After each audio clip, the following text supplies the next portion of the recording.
solitude. Gone? My extra gift of precious time and the rebirth of youth? I couldn't let them go. There must be some way to bring them back. Start that damned intricate mechanism again. Clock was dead. Its lifeblood somehow drained. Blood? But that's what started it in the first place. Maybe... Oh, damnation. I'll let it ring.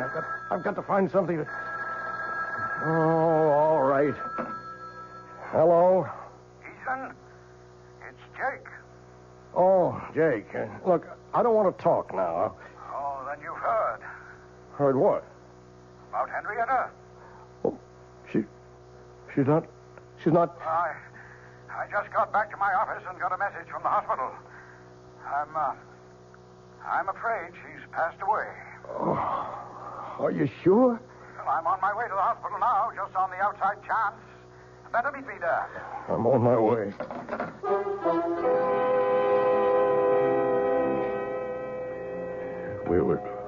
We were too late.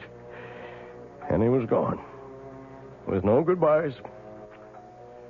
I sat by a nurse's desk, waiting for Jake to complete arrangements and drive me home. A young nurse came down the hall with a tray of blood samples, putting them on the desk. She came towards me. Mr. Vigil? Yes, nurse? Dr. Royce asked me to tell you he'll only be a minute or two. Oh, thank you, nurse. As she walked away, my eyes following her blindly, then I was looking at that tray of blood samples. Blood. It was Henny's cutting her finger that started the clock. Would that be the answer? I acted without thinking. In a moment, I had slipped one of the tubes into my pocket.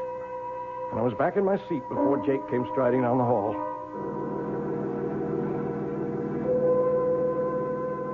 I was back in the shop at last, alone. With shaking fingers, I lifted the lid, exposing the brain, or whatever it was, of the clock. Uncapping the tube, I poured in the blood. I looked at the dial. The hands were spinning around to the proper time. And then the clock was alive again. Its heart was beating.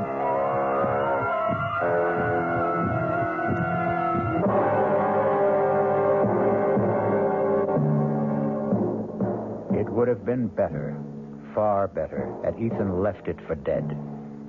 As we shall see when we return shortly with Act 3. We knew we had a good thing going, but we're absolutely delighted that you know it, too. I'm Hy Brown, producer of Radio Mystery Theater, saying thank you. Thank you for those thousands of letters. Our prize drawing is over now, and I wish I could thank each of you personally. But here's the rub. So many of you ask questions about all sorts of things having to do with radio that sifting through the letters will take weeks. So here's a suggestion. If you need a quick reply, do write again, just the question this time, and we'll try to answer right away. Send it to Mystery Theater, Box 5152, Radio City Station, New York 10019. That's Mystery Theater, Box 5152, Radio City Station, New York 10019. And again, thanks so very much for your fabulous encouragement. This is WOR New York, your station for the Mystery Theater. Hello, this is Joe Franklin. Ladies and gentlemen and boys and girls, for the very latest in nostalgia, for the ultimate in remembering, please join with me on Saturday nights from 9:05 to 11 o'clock, where memories are truly happening right here over WOR Radio. It is my privilege to present radio's original Memory Lane program, but positively the original. And whether it's Al Jolson or Benny Goodman or Louis Armstrong or Eddie Cantor or Harry James or the Dorseys, Mario Lanza, Gene Krupa, the young Frank Sinatra, George M. Cohan, Bing Crosby, Bogart, Lombard, Cagney, and all those happy times of radio's comedy and drama and soap opera. We have it fascinatingly, and all the sounds are reproduced crystal clear Saturday nights from 9:05 till 11 over WOR Radio. Yours truly, Joe Franklin, hosting Memory Lane. Tune in.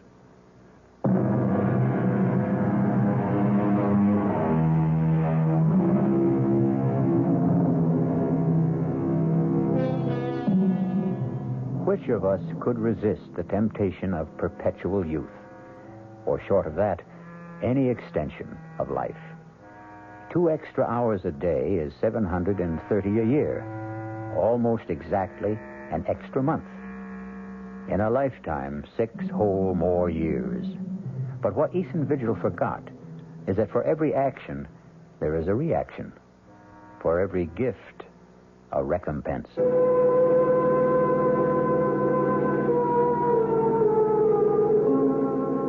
The saddest part of my confession is that after my wife's death, I became completely blind to everything but my 2 periods of escape every day. More and more, my sister-in-law, Harriet, took over the ordinary part of life, transforming my beloved clock shop into a nightmare against which I preferred to close my eyes. Ethan? Ethan? What, Harriet? Would you mind helping me dress this window, please? Well, what's the matter with it as it is? If you just get away from that bench of yours for a moment and come here, perhaps I can show you. All right, Harriet. You know how I'm branching out now that I'm the active partner in the store. Oh, gewgaws and gimcracks. Well, you might know you'd lag a mile behind the times. This is novelty jewelry, and to sell it, we must display it. Cheap claptrap. Now, first off, I want you to get this cheap, silly rubber plant out of the window. Rubber plant? That's my avocado tree that I grew with my own hands. Well, whatever it is, it takes up the whole window. I want it out of here. No, sir, not my tree. It needs the sunshine it gets. But what use is it? Does everything have to have a function? It's beautiful. It's balm to my soul. That's enough reason for its existence. Besides, it don't cost nothing, so you leave it alone. Oh, very well. But I must have somewhere to display my costume jewelry. Oh, let's move that ugly old hourglass clock somewhere else. Why does it have to be right beside your bench where every customer comes... Harriet, I'm warning you. You leave that clock where it is. Don't you ever dare lay a hand on it, you hear me? Oh, my, aren't we touchy? Well, just let me remind you of something, Ethan. With Henrietta gone, her share goes to me, so I am 2/3 of this store. I can have it any way I want to. Over my dead body. You can do what you want with all your cheap, tinselly stuff, but you keep your hands off that clock. Oh, heaven's sake, all right. Don't you have an appointment with Dr. Royce? Oh, no, I forgot. I'll get right over to his office.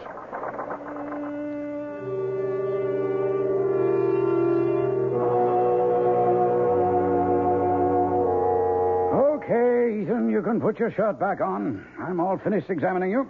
Oh, what's the verdict? I couldn't be more pleased. You approve of the shape I'm in, huh? Well, before Henrietta died, I don't mind telling you, I was plumb worried about you. Oh. Your heart was acting up. I didn't like your blood pressure. And there was a lump in your belly I could palpate big as a grapefruit.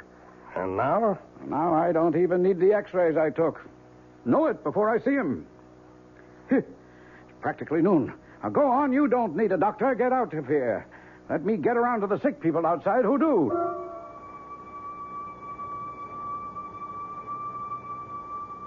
As I went into the outer office, I glanced at the electric clock on the wall. The hands clocked to noon as I did so.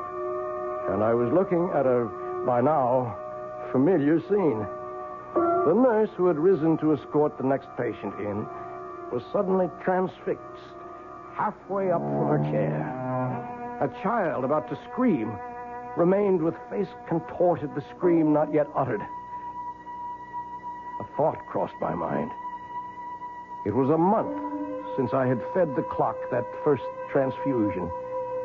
I went into Jake's small lab, opened the refrigerator, I helped myself to a blood sample, and left.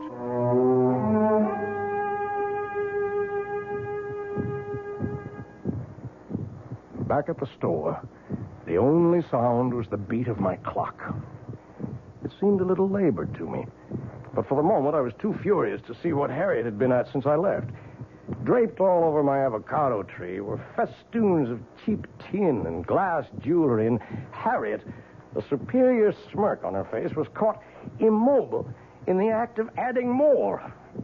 I choked back my anger because suddenly, before I could move, the clock beat died. Why, Ethan, how'd you get back so soon? What are you doing to the avocado? Well, I Since I can't take it out of the window, I thought I'd just use it as a display tree. You leave that alone. As long as it's there, no one moves at it or touches it, except me. You understand that? Well, you certainly don't have to be so abusive. Get away. Get out of here. Leave me alone. Oh, when you're in a mood like this, I'm glad to. I'm sorry to tell you that your precious clock seems to be out of order again. I hope this time it's broken for good. Good riddance. Poor old tree. But first, some special oil for the magic lamp. Please, God, you'll still run again.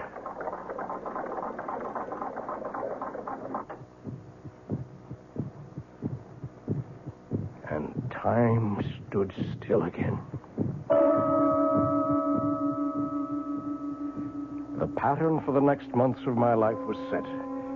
The part of it in my waking moments was only a necessary bridge between the long hours of infinite relief and accomplishment my clock brought me each noon and midnight. My designs for my perpetual motion mechanism were completed. I had already started to build it. That was my real life. Although I found to my dismay that the clock seemed to demand more and more frequent transfusions to stay running. But these were easy to steal from Jake's office in the hours when time stood still. Then once again, events caught up with me. Oh, Jake, in just a moment. What are you doing here this time of night? Well, the evening's young. I thought a chess game might get some things off my mind. What were you frowning at in the window when I passed? My plant there. Avocado? Oh, yeah.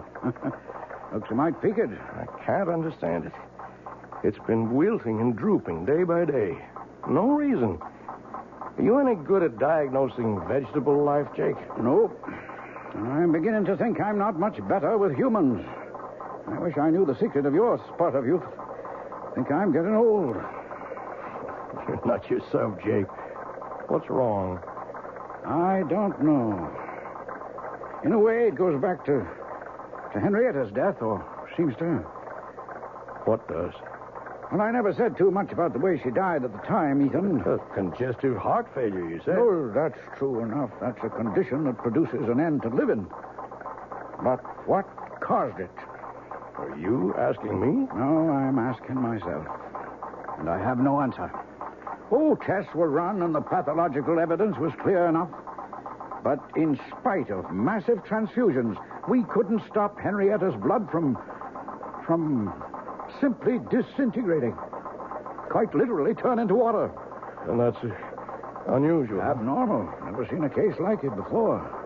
In the last 3 months, I've lost 3 of my patients to the same sort of, what shall I say, same sort of malady. I might have seen it developing, except for a strange thing. What? Well, all of them had been to my office and had routine blood samples drawn for physical checkup. And the samples didn't warn you? There weren't any samples to examine. Unaccountably, they disappeared from my office. And one other strange coincidence. The night your wife died, a blood sample for a patient in the hospital disappeared. And that patient died later? Yep, about 4 weeks later. But I don't know why I'm worrying you with all this. It's none of your business. But it is. Huh? Oh, you mean as far as Henrietta is concerned? No, I mean much more than that. Ethan, what is it? I didn't mean to upset you like this. I'm not upset. I mean, I just want you to understand. Understand what? That I'm sorry. Oh, I'm so sorry. Well, you're a good friend, Ethan. And I guess I don't feel like any chess tonight. I'll run along. Jake. Yeah? I never asked before, but do you remember exactly what time Henny died? Oh, about 25 to 12, I think.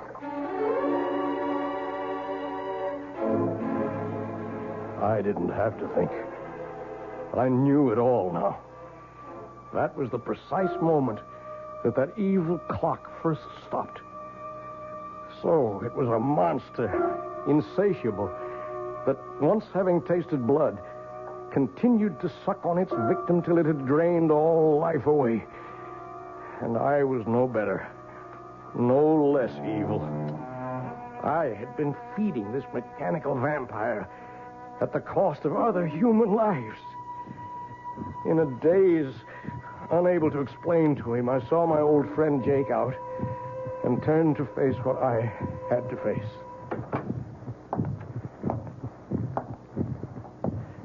The shop was dark as I walked to the clock. My ears were so attuned to it by now that I'd been aware that it had started to labor and needed a fresh transfusion. I was more than a little mad by now, as in the dark I said to it, "Die! Damn you, you devil! Die!" My moment of triumph was brief. I still had my own expiation to make. Not only for my wife, but for all those others. And there was a personal sadness as my hands in the darkness traced the form of my perpetual motion machine, which would never be completed now. A man without love, wife, or children would like to leave a small footprint on the sands, his gauge to immortality. All I would leave now was a sick avocado tree I had nourished for 20 years for nothing. And then suddenly, I heard stealthy footsteps and pulled back into the shadows.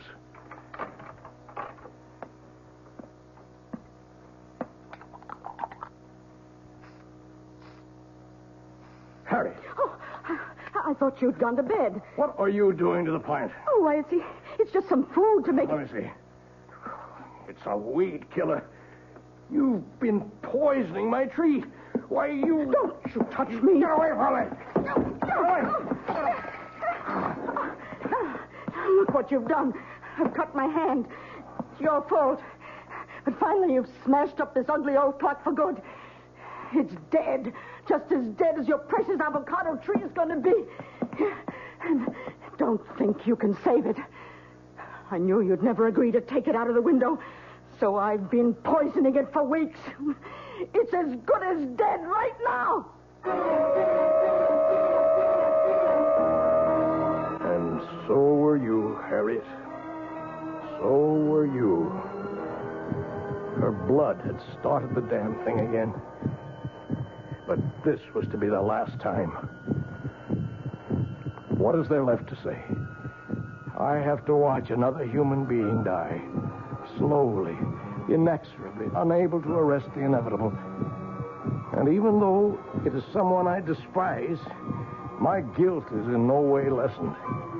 The only pleasure I can take is that as Harriet sinks, so does that remorseless, evil, damnable machine. And once its heart is stilled, I shall destroy it forever.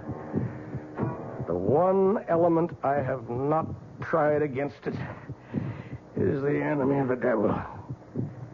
I shall take it, chained to my body, when we go to our grave in the river, to share it for eternity. As I finish this confession, to mail to my good friend, Dr. Jacob Royce, I can hear the evil thing labor, about to die. It's time for me to write the end.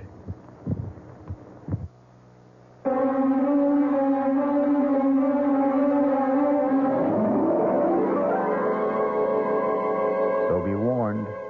If you should by any chance come across a clock in a curio shop shaped like an hourglass with a dial that bears the number 13 instead of 12, shun it like the plague. I'll be back shortly.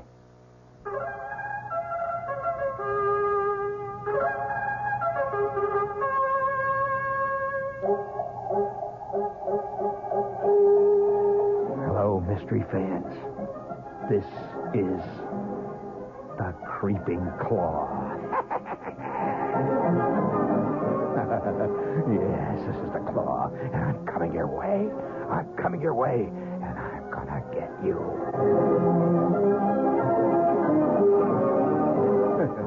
Oh, I'd love to play the lead in one of those mysteries. This is Gene Shepard, gang, and I'm here to tell you that there's been a great time change here on WOR, and from here on in, I'm going to be heard every night. There's been all kinds of phone calls about it, so here's the answer. Every night at 9:15, Monday through Friday. Gene Shepard, better known as the Creeping Claw. Good evening. I'm Patricia McCann. Dora McCann and I hope to have the pleasure of your company this week from 11:15 a.m. to 12, Monday through Friday. And let me tell you what we've got planned. Food prices have gone up again, so tomorrow we'll talk good, cheap food and how to make it taste. Then Tuesday, the day we've set aside for our ongoing nutrition series, our guest will be Diane Buckman, and she'll tell you how to use herbs to make everything from your own cosmetics and perfume to a natural tranquilizer. Then on Wednesday, we're going to get tough. Our guest will be Ralph Sharrow, a lawyer, a consumer, and a complainer, and he wants to tell us all how to get satisfaction from Ma Bell, Con Ed, and the local TV repairman.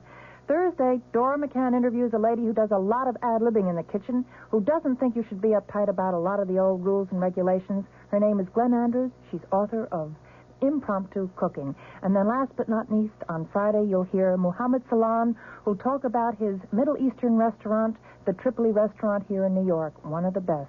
Have we got a date? Monday through Friday, the McCann program right here on WOR.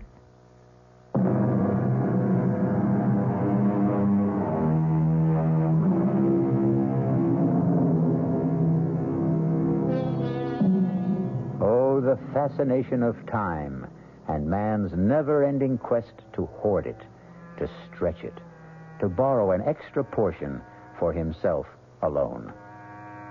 As I sit watching the clock ticking away, I, too, have that irrational impulse all of us have felt sometime to hold back the hands and bring time itself to stop. And then I remember Ethan Vigil, and I decide that once around is enough for all of us.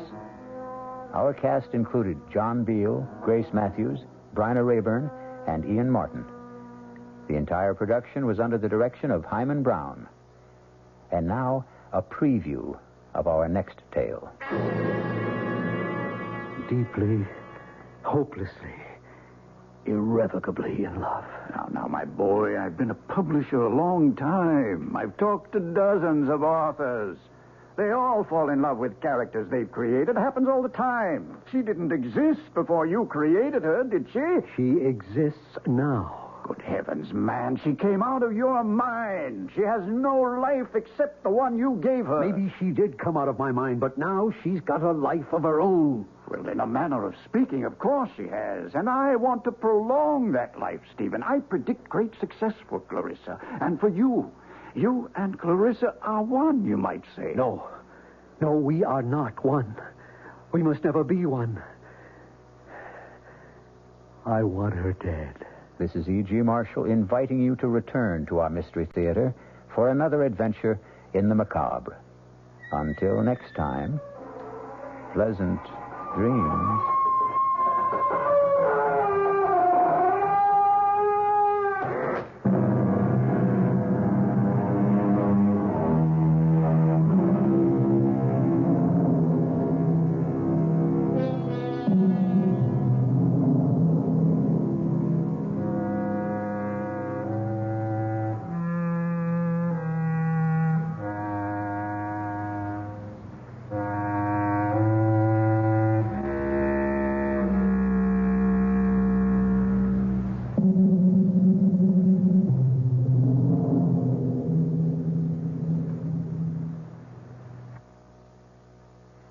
The WOR Mystery Theater was brought to you by ShopRite Supermarkets, where you get a lot more for a little less, and by Suburban Savings, with offices throughout North Jersey.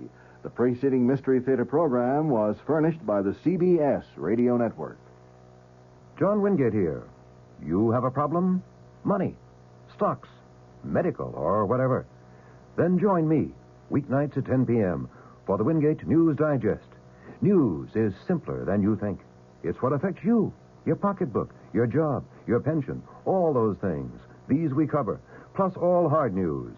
The Wingate News Digest, weeknights at 10.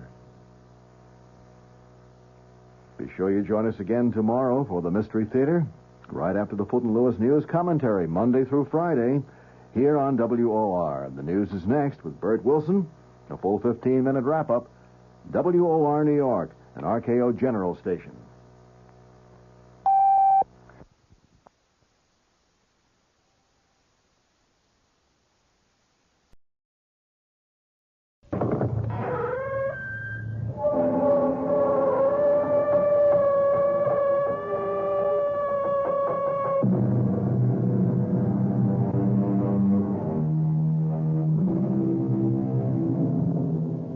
Come in.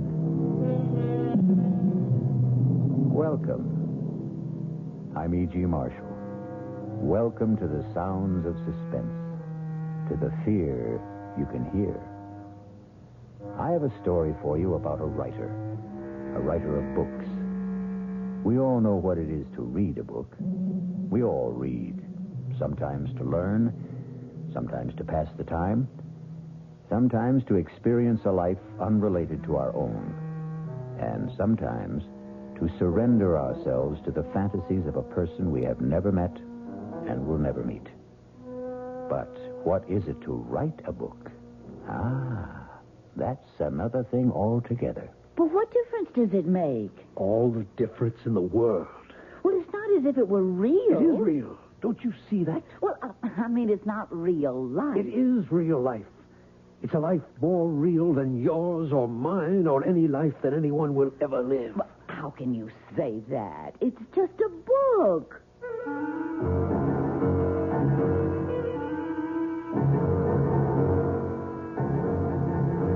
Our mystery drama, 3 Women, was written especially for the Mystery Theater by Elspeth Eric and stars Ruth Ford.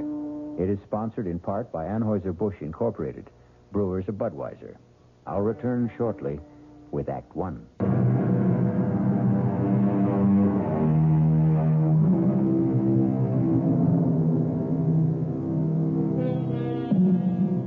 What is a book? 200, 300, 400 pages of words lying side by side in rows. That's all. Words we all know. Many of them we use. Nothing mysterious about the words themselves. But they are not thrown helter-skelter on the pages, are they? No, they lie there in a certain order, each one following on the one before. And who prescribed that order? Who put this word here and that word there? A writer. And this is the story of a writer named Stephen Lake and the book he wrote.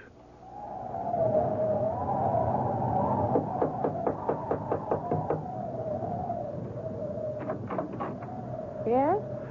Does Mr. Lake live here? Yes? Is he home? Yeah, he's home. Could I see him? Well, he's working. Could you tell him, please, it's Mr. Higgins to see him? Higgins? I'm a publisher. Look, could I step inside? It's terribly cold out here. I guess so. He really is working, isn't he? I mean, I hear him, his typewriter. You're a publisher, you say? Yes, that's right. If you just tell him... You can go on up. Up? Yeah, up that ladder. That's where he works up there. Oh, thank you.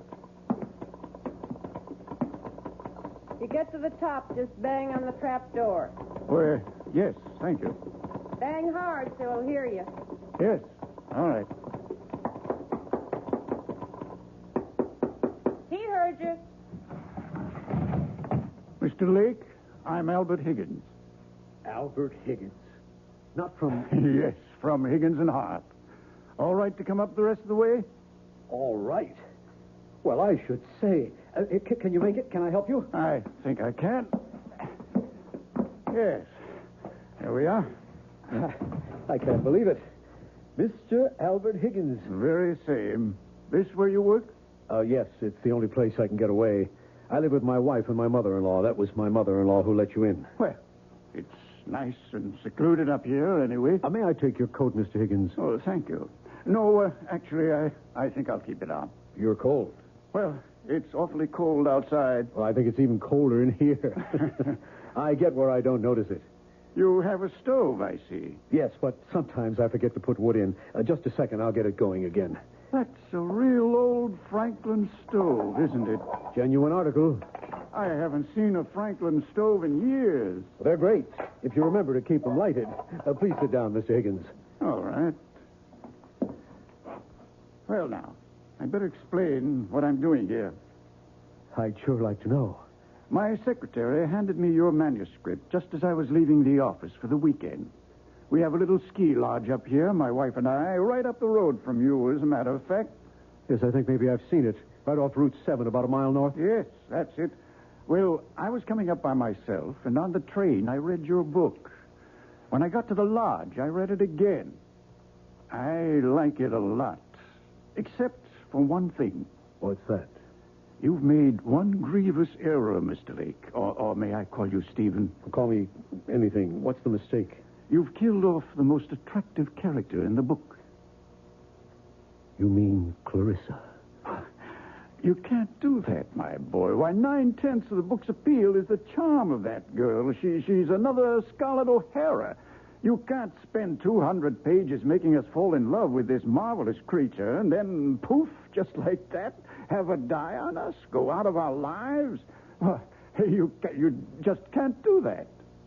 But I have to. Well, you don't have to at all, Stephen. You've written a marvelous book. I want to publish it. All I want from you is 10 new pages, the last 10. Write me 10 new pages at the end and let Clarissa live. I can't. Now, Stephen, that isn't asking much. It's everything. I can't do it. She has to die. She has to. Why does she have to die? Because if she doesn't die, I don't know what'll happen to me.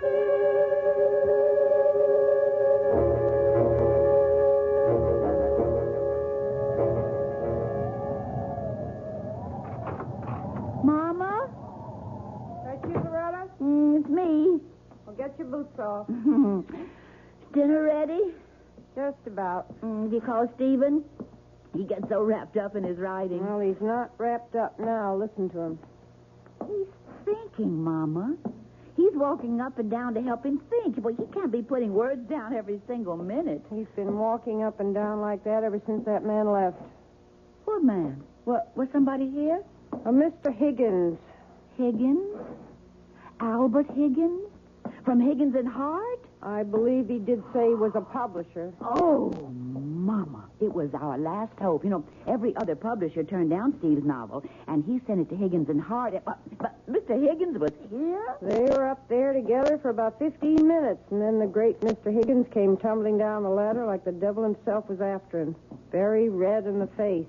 Looked at me like everything was my fault and catapulted out of here. Well, you didn't ask Steve what happened? Loretta, when have I ever asked Mr. Genius-type novel writer Stephen Lake anything? If he feels like telling me, he'll tell me, which he never does. I'm going to find out. Good luck is all I can say. Stephen? It's impossible. Absolutely impossible. Stephen! Impossible, Clarissa. I can't. Darling, are you all right? Loretta? Oh, you just get home? Mrs. McGinnis wanted her windows washed. Darling, Mama said... I don't want you washing windows. Stephen, Mama said there was a man here today, a Mr. Higgins? Albert Higgins. He really was here? He has a ski lodge up the road. Well, he didn't just drop in, did he? What did he want? He read my book. He wants to publish it. Oh, Stephen, well, why didn't you say so? He wants me to change it. Well, does he want you to change it a lot? Completely. Oh. Well, would that be a lot of work? The last 10 pages. He wants me to let Clarissa live. Is that all? Oh, Stephen. What do you mean, is that all? Clarissa is supposed to die. It's all been decided. She has to die. I can't let her go on living just to please Mr. Higgins. But it's not just Mr. Higgins. Oh, Stephen, I wasn't going to tell you yet, not for a while. But I can't go on doing housework for other people much longer. I never wanted you to do housework for other people. But pretty soon, I won't be able to. I'm going to have a baby, Stephen. You're not. You must be wrong. Oh, no, I'm not wrong. Not about this. You must be. Well, Stephen, aren't you glad? Just a little bit, and coming right now. What with Mr. Higgins wanting to publish your book, why, in the spring, we'll both be having babies. You'd be having your book, and I'd be having... I can't let Clarissa live. I can't do it. She has to die. Just the way I wrote it, she has got to die. Stephen, you're frightening me. I'm sorry. What difference would it make if you let Clarissa live? All the difference in the world. It's not as if it were real. It's just a book. It's not just a book. Loretta, I can't talk about it anymore right now. Well, you think about it, won't you? About rewriting it? I'll think about it. Well, Mama says dinner's almost ready. I'll be right down. Well, don't be long. I won't. Clarissa, I can't let you live. Oh, yes, you can, darling. I can't. You can do anything you put your mind to, Stephen. Anything at all. You're such a great man, darling. You can do anything. Absolutely anything at all. You know you can. Mr. Higgins, this is Stephen Lake. I have to see you, sir. No, right away, if that's possible. I'll come to your place. Yes, it's better that way. In an hour? All right, sir. I'll be there. Oh, that's my sweet Stephen. My dear love. My own brilliant boy. My Stephen.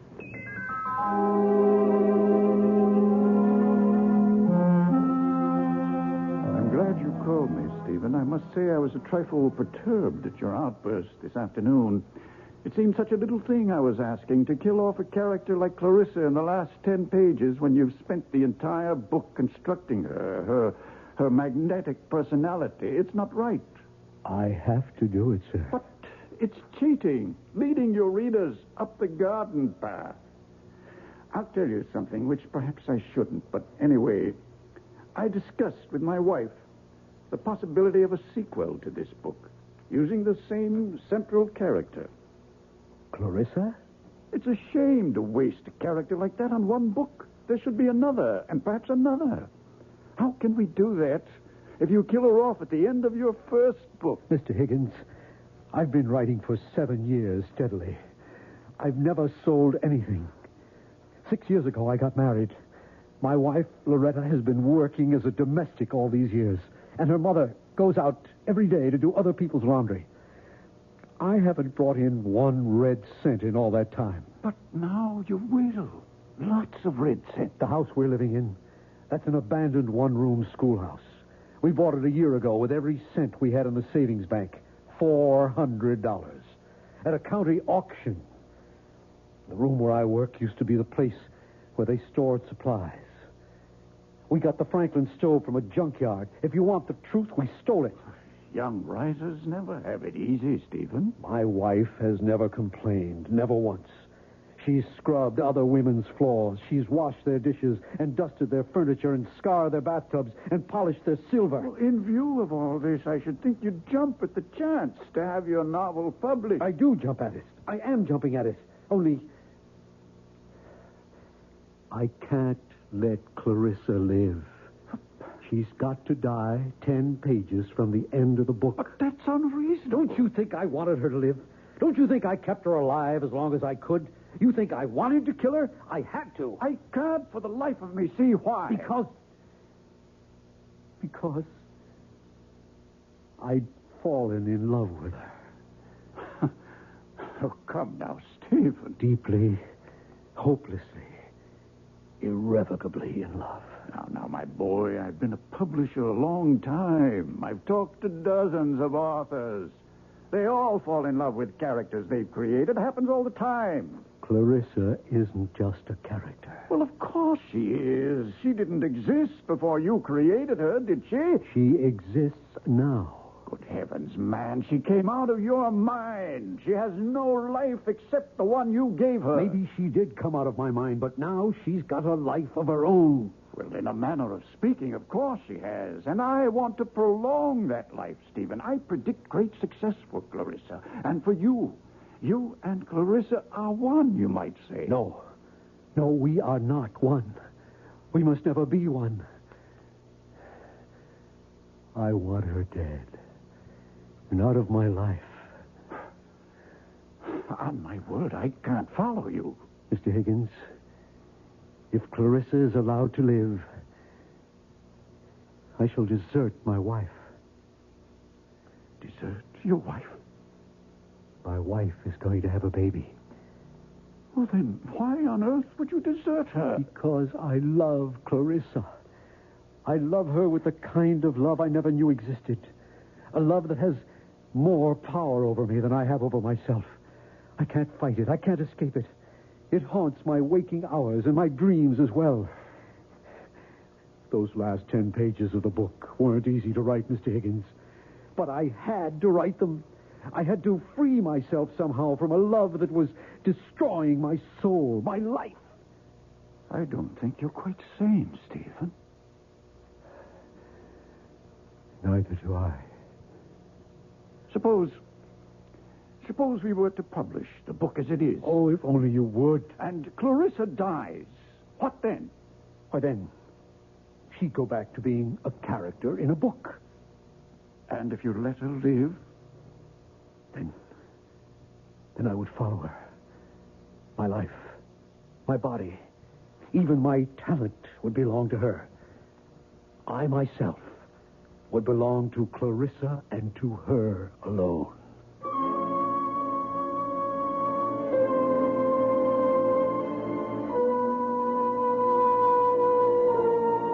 Everybody talks about love, but nobody does anything about it. Now, here for the first time, we have a man who wants to do something. He wants to kill the lady.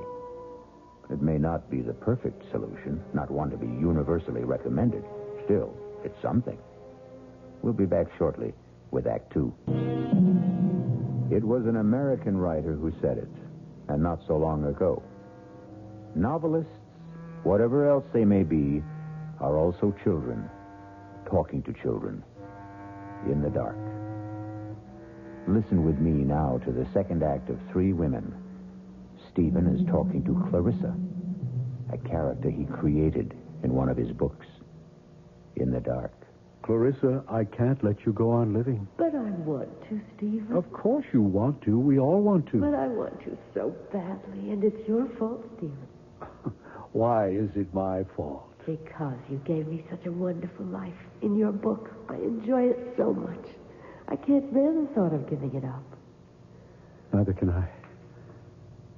Neither can I. To have had a life like that and then to die 10 pages from the end of the book. I know. When the book is published, you'll be dead.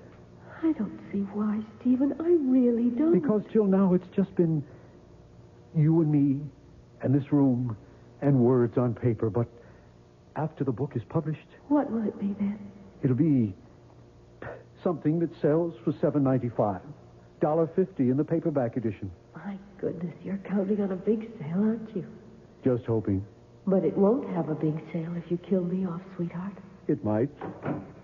What was that? Who came in? Probably my mother-in-law. She gets home early to get dinner ready. Will she come up here?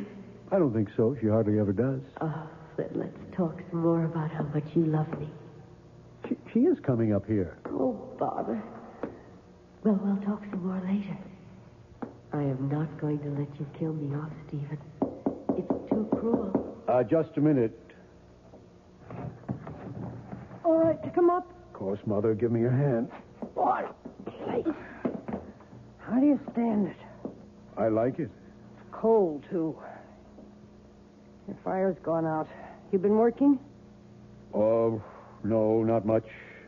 Well, what have you been doing? Figuring something out? Well, trying to. Figuring out what to do with the last 10 pages of your novel? More or less. Stephen, it's not up to me to tell you what to do. Then don't. I don't know one book from another, but this book of yours, it's a novel, isn't it? It's a novel. About made-up people, right? Yes. So what's the difference? You can do what you want with made-up people. They can live as long as you're alive to write about them. True? Is that true? Yes, that's true. So, if Mr. Higgins says you should let this character, this Clarissa, go on living, what's the difference? Let the lady live. Who cares? Also, and I don't mean this as a reproach, we can use the money. Believe me, I know that. So, if a little lady is worth more alive than dead, I say let her live. Yeah. It's not a lot of work, the way I understand it from Loretta. I mean, you don't have to write the whole book over. Just the last 10 pages. Well, what's that? You can knock that off in no time. Well, I better be getting on down and get dinner started. It'll be ready in about half an hour. I'll be down.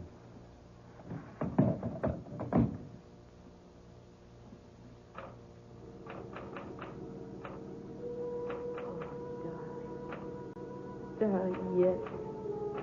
Yes, sweetheart.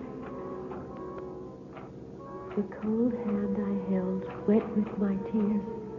Oh, Stephen, that's beautiful. Stirred ever so little. The fingers moved faintly in mine. Oh, Stephen, yes.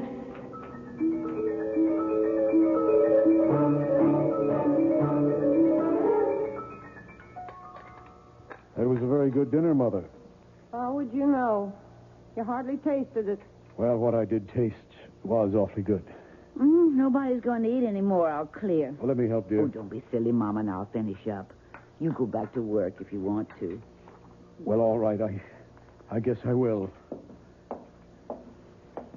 Poor Stephen. He looks awful. He hardly eats anything anymore. I had a talk with him today about changing a book. What did you say? I said, what's the difference? Character in a book can be alive or dead. Who cares? Stephen cares. Well, why should he? Oh, Mama. He's a writer. Writers care about these things. It has something to do with, artistic integrity. You think maybe somebody's putting things into Stephen's head? Artistic notions, things like that? Who would do that? Mr. Higgins wants him to change the book. I wasn't thinking of Mr. Higgins. I was thinking of some woman. What woman? I don't know what woman. I don't suppose I should say this, but lots of times I hear him talking up there. Oh, Mama. Steve talks to himself all the time when he's trying to work things out. This isn't talking to himself. This is talking to somebody. There's a big difference. And another thing, that mattress he has up there, it looks to me like there's two people been lying on it. Mama! All right. I told you I shouldn't say it. Now I'm sorry I did. He didn't seem very happy about the baby. I should have kept my mouth shut. Oh, that's all right.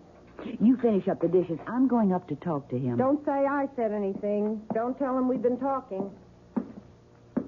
I won't. Yeah, just a second. I'm not disturbing you, am I? Of course not. Well, I didn't hear the typewriter, so, Stephen, do you love me? What kind of a question is that? It's the kind of question wives are always asking, even if they never say the words. Yes. I love you. Are you glad we're going to have a child? Yes.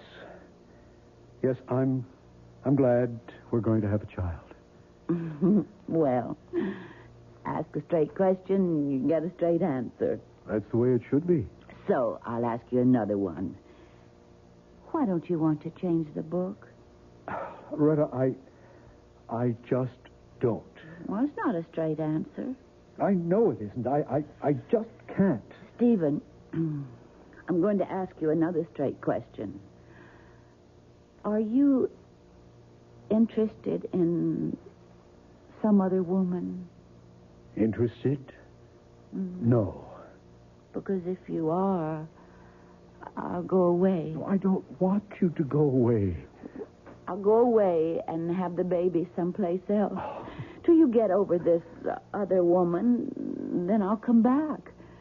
Or if you don't get over her, I'll stay away. Oh, Loretta. Stephen, can you swear to me that there's no other woman in your life except me? Can you promise me that? Loretta, I swear to you, I promise you, that I love you. That I love you, that I want you for my wife for always, for as long as we live.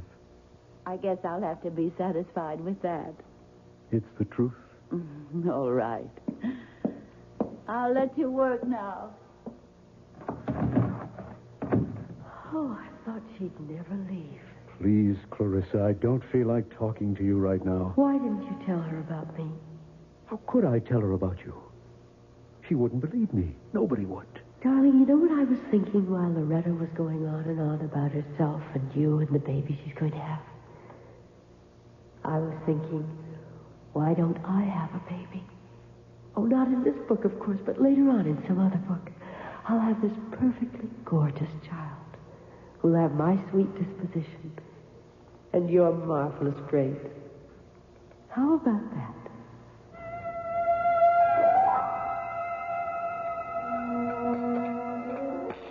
Mama, I asked him if there was somebody else. Another woman. Oh, well? He said he loved me and wanted me for his wife for as long as we live. Well, I still hear him talking up there, and it certainly sounds to me like he's talking to somebody. Oh, Mr. Higgins, come in before you freeze to death. Winter's closing in on us. It sure is. How are you, Mr. Higgins? Fine. Fine. I thrive on the cold. Mrs. Lake, your husband's in, I hope. He's up there, working, I guess. Has he talked to you about, about Clarissa, keeping her alive? He just says he doesn't want to. All right to go up and see him? Oh, I'm sure it is. Good luck, Mr. Higgins. Thank you.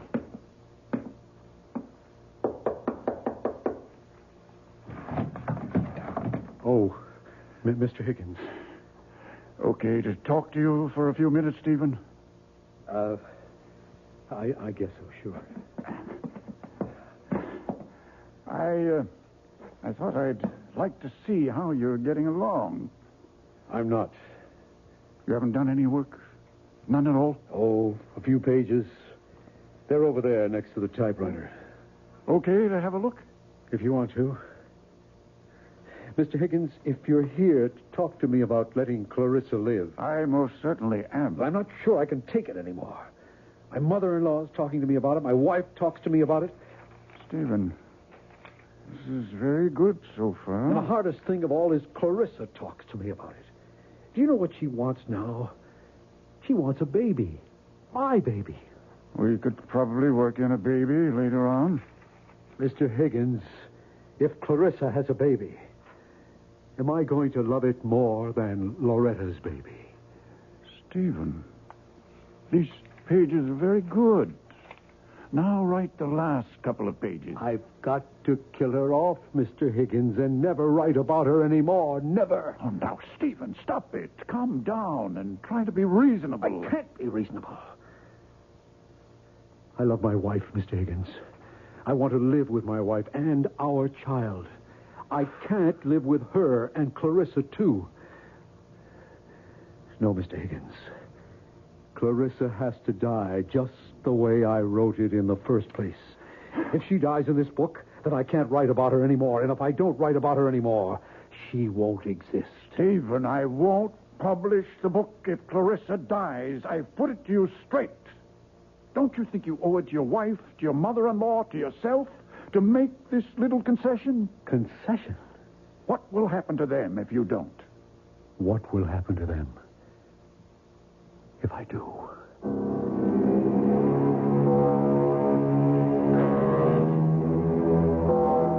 Money is the root of all evil, and killing is certainly evil. Yet, here we have a man who wants to kill and is letting himself be talked out of killing for money. It leaves us with the perplexing question, what is evil? Maybe we'll find out when we return shortly for Act 3. Pity the poor novelist, alone with his thoughts, his visions, his conceits, his fancies, his only solid, substantial companion, his typewriter. Stephen? What is it, Clarissa? Everybody wants me to live except you. I know. And you're the one who loves me. I know. Nobody else even knows me. Except from reading the book, and that's not really knowing. Clarissa, I wish you'd let me work. How am I doing? You're living. Oh, Just barely, but you're living. I thought I was. Because I was feeling so warm and loving about you. I know the only reason you're keeping me alive is for the money. You can't fool me, Stephen. If there was a way to kill me and still make the money, I bet you'd take it. There ought to be a way. Clarissa, you've given me an idea. Oh, it makes me very happy if I've given you something. You've given me everything. It's about time I gave something back to you. Mr. Higgins, Stephen Lake.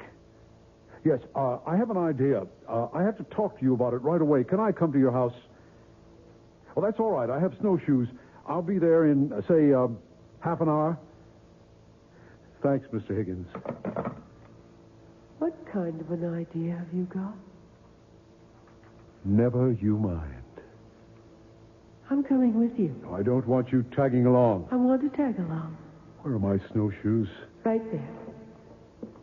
Now, what's this big idea you have to tell Mr. Higgins? None of your business. Is it about me? As a matter of fact, it is. So then it is my business. Stephen, you're not going to kill me off, are you? I thought that was all decided. Are you?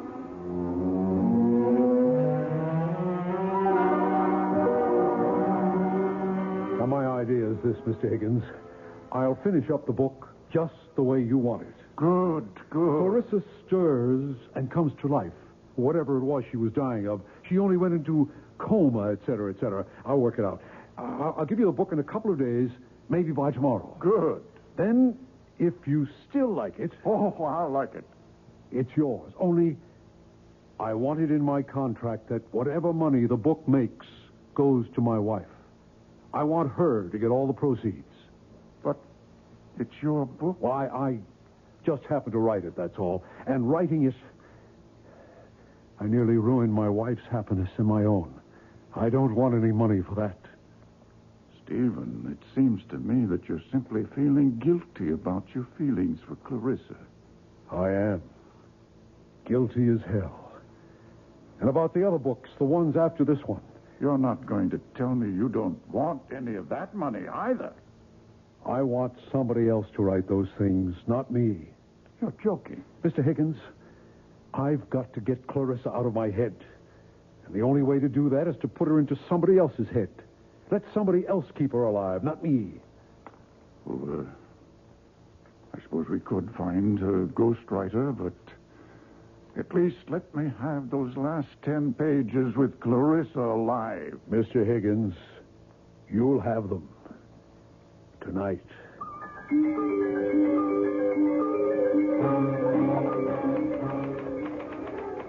My, you are busy, aren't you? Very. You're working on the new ending to the novel, aren't you? That's right.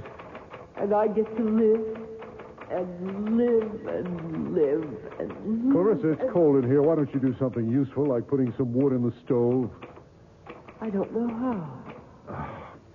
You don't know much, do you? Enough. Okay, I'll do it. Make a nice big fire, and then we can sit and talk about what's going to happen next. What do you mean by next? And all the other books, the ones you're going to write after this one. Now blow on this fire, will you? Oh. At least you can do that. Okay. Go on, tell me about the other books. I don't know anything about the other books. Would you like to hear some of my ideas? Not really. Well, that's enough. You can stop blowing. It's caught fire. Ah, that feels good. I think the next novel ought to be in Venice. Clarissa, I have made a deal with Mr. Higgins. When I finish these 10 pages, thereby keeping you alive, I shall turn them over to him to replace the original 10. And then I shall write no more books. Well, no more books about you, anyway. But Mr. Higgins thinks I'm wonderful. He wants lots of books about me. He's going to get lots of books about you, but they won't be written by me. But who'll write them? A ghost. A ghost? I don't want to be written by a ghost. I'm part ghost myself. Oh, he'll be a real live man. A ghost writer. That's what they are called in the publishing business. But it won't be you? Definitely not me.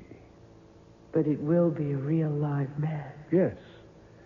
And now, if you'll excuse me, I'd like to get back to work. I wonder, will he be as handsome as you? Handsomer, probably. I wonder, will he love me the way you do? For his sake, I hope not. I wonder, will I love him? Why should you love him? Why not? You never loved me. Oh, that's the way you wrote it. I couldn't love anyone. Except yourself. But he might write me differently, mightn't he? He shouldn't. He should follow the character exactly as I've set it down in the first book. But if he falls in love with me, he might want it changed so I could fall in love with him.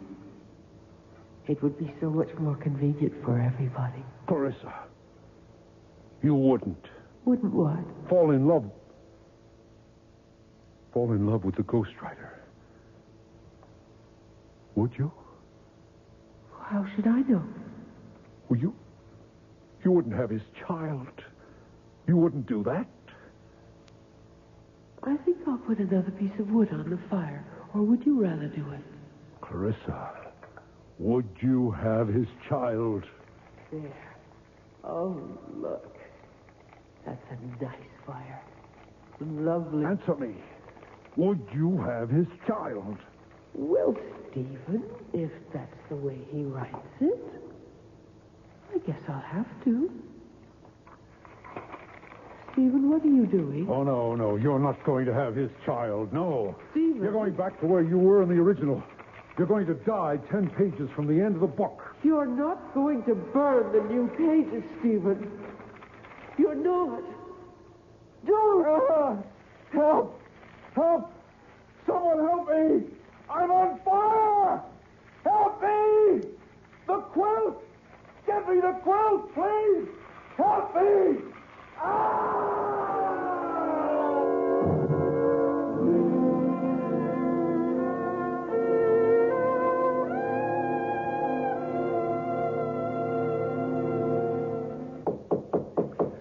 I'll get it, Mama. Mrs. Lake. Mr. Higgins. It's Mr. Higgins, Mama. Oh. I haven't seen you since the funeral, Mr. Higgins. Thank you for the beautiful flowers. May I come in for a minute? Why, of course. Come in. Would you, like a cup of tea, Mr. Higgins? I was just about to put the kettle on. Thank you, no, Mrs. Lake.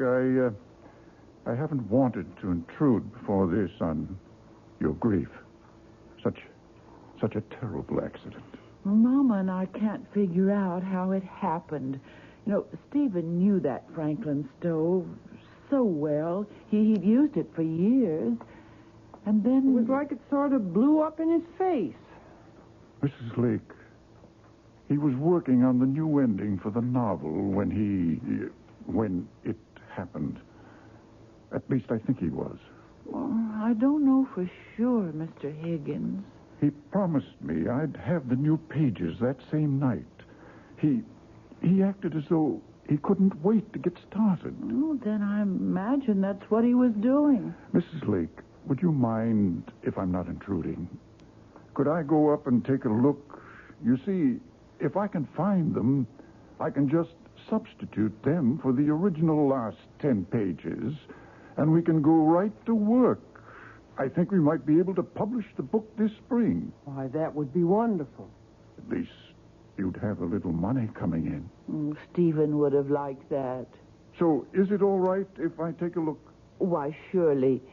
You don't mind if I don't go up there with you. I haven't wanted to somehow since the fire. No, that's quite all right. I'll go up by myself. Trapdoor's not locked, Mr. Higgins. Make it all right? Yes, thank you. Fine. Oh, I suppose I should have cleaned up that place, but I just couldn't. No hurry. When the time comes, I'll do it. It never entered my head to look for those 10 pages. No, they're mine. Mama, if he finds the pages and publishes the book, and if it's a success, that'll be nice, won't it? Mrs. Lake. What is it, Mr. Higgins? You found them? I found something. I found these 10 pages. Oh, thank the good Lord. All neatly stacked beside his typewriter. Oh, I'm so glad, Mr. Higgins. Glad. Have you read them? Why, no. Well, listen. Lovely, gorgeous Clarissa lifted her beautiful head. She wasn't dead after all. Well? But that's not the way Stephen writes. I could hardly believe my eyes. That creamy complexion was beginning to pinken. Pinken? There's no such word as pinken. My adorable sweetheart had only fainted and wasn't dead at all. My goodness, but I was happy. Now, I ask you... Stephen didn't write that way at all. Nothing like that. And who did? Who did write this awful trash? Mr. Higgins, you don't think that... Well, somebody wrote it. It's typed on his typewriter. You don't suppose it is possible that Stephen went mad and wrote this awful stuff while he was unbalanced? Mr. Higgins, if Stephen was a certified lunatic, he couldn't write 10 pages like those there. Do you want them to keep for any reason? Oh, I don't think so. Well, I'll take them home with me and burn them. Mr. Higgins, does this mean that there won't be any book at all? Why, I hadn't thought... I would so like to have a book of Stephen's published. Tell you what we'll do, Mrs. Lake. We'll go ahead and publish the original version, the one where Clarissa dies. You say something? No. Sounded like a ghost, kind of.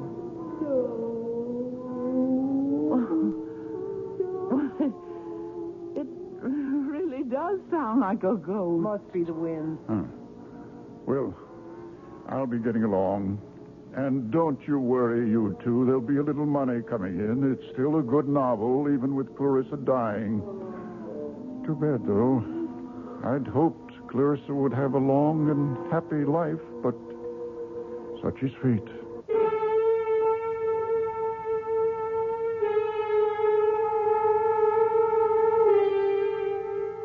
And the moral of the story is...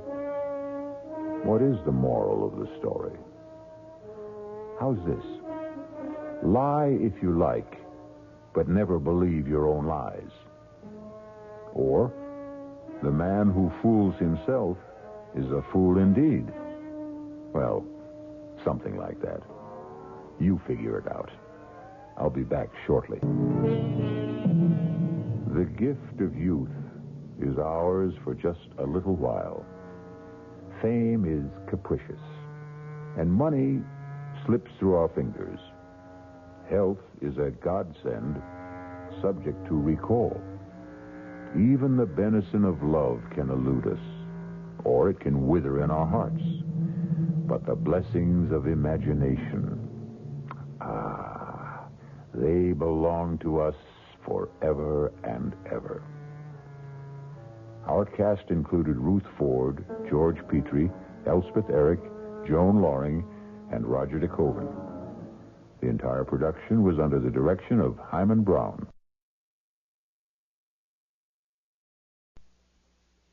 From the Mutual Studios in Washington, I'm Fulton Lewis, and that's the top of the news as it looks from here.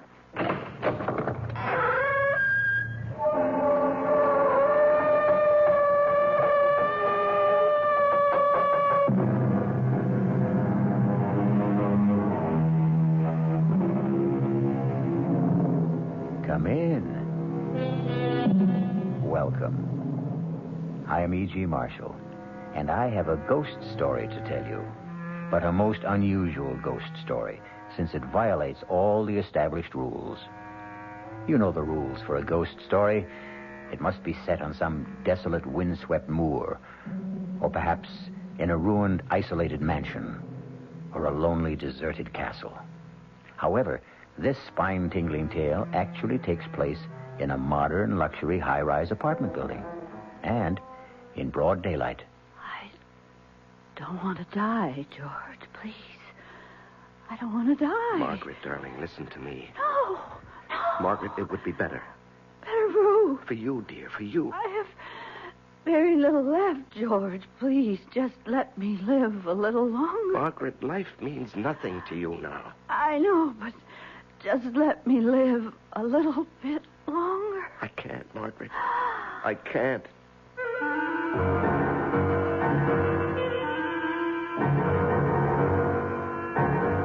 Our mystery drama, The Man Who Heard Voices, was written especially for the Mystery Theater by Sam Dan and stars Larry Haynes. It is sponsored in part by the Kellogg Company, makers of Kellogg's Special K cereal. I'll be back shortly with Act One. Hi, son. Hi, Mom. Hi, Dad. Hi, Junior. Kellogg's Special K presents Junior Gives Up.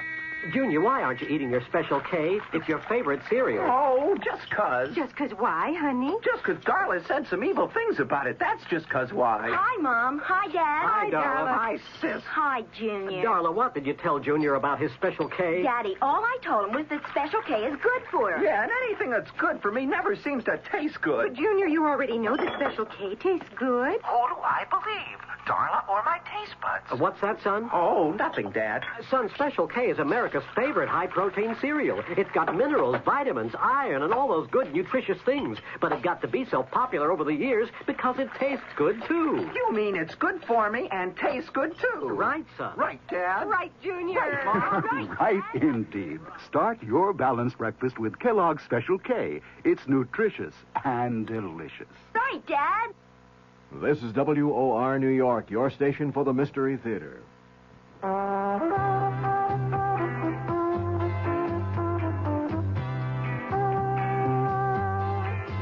No matter what you're saving for, that's what Suburban Savings for Suburban.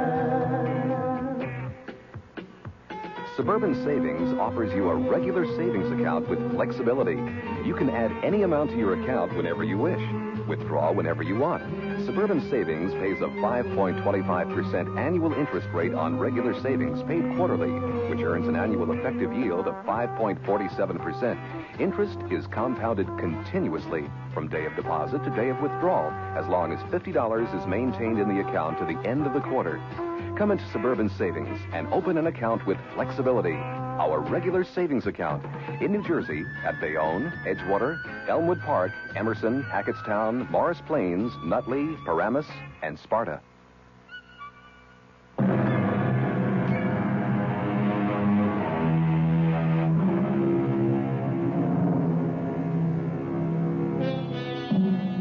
At 42, George Wesley Sanderson is handsome, intelligent, and wealthy. He is married to a most beautiful woman. He is a partner in a prestigious law firm. He has a host of friends because he is gracious, considerate, sensitive, and obliging. And so, you look at him sipping his morning coffee in his luxurious apartment in New York City, and you say to yourself, here indeed is one of fortune's favorites. How wonderful life must be for George Wesley Sanderson. But we have invaded his privacy. We have caught him alone and off guard. And so we see a look of terror in his eyes. And no wonder, because George Wesley Sanderson hears a voice. A woman's voice. It's time for my pills, George. The voice is clear and distinct. May I have my pills, George? But George is alone in the room. My pills. George? Not only is George Wesley Sanderson alone in the room, but the voice belongs to a woman 10 years dead. Margaret. Margaret. George, you must give me my pills. Oh, no. George. George, I understand. I forgive you. George, I forgive you.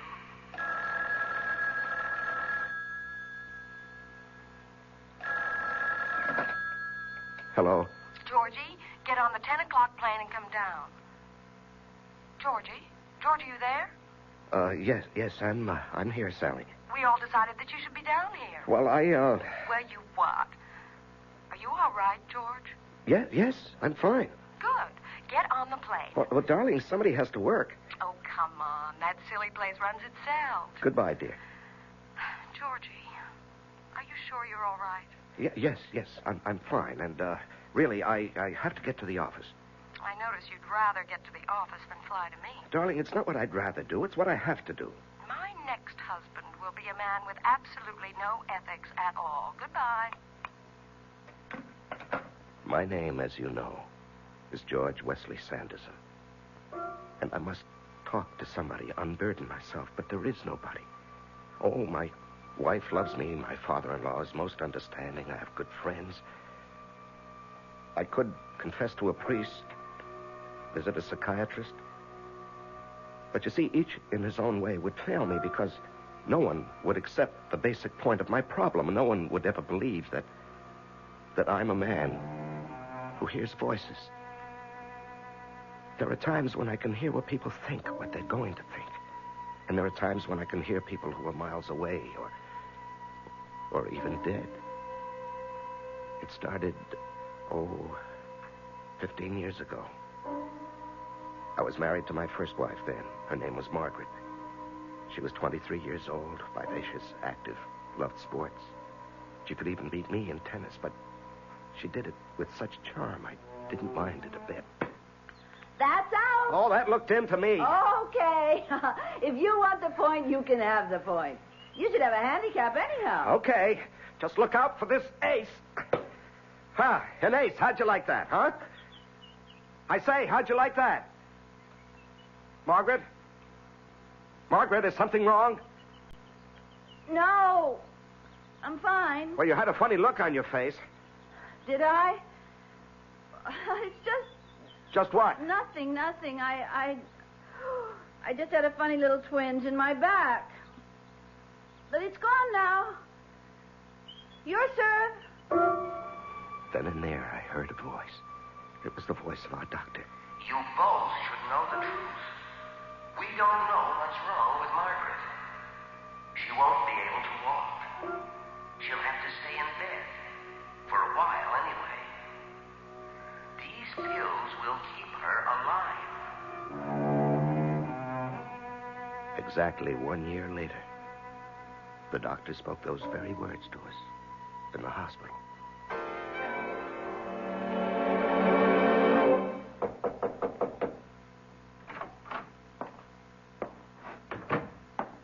You, sent for me, Mr. Cartwright? Yes, George, sit down. Thank you, sir. George, I read your brief on the Hollingsworth case. Brilliant. Is that what you'd like to specialize in? Criminal law? Yes, sir. Good. This firm could use a crackerjack trial lawyer.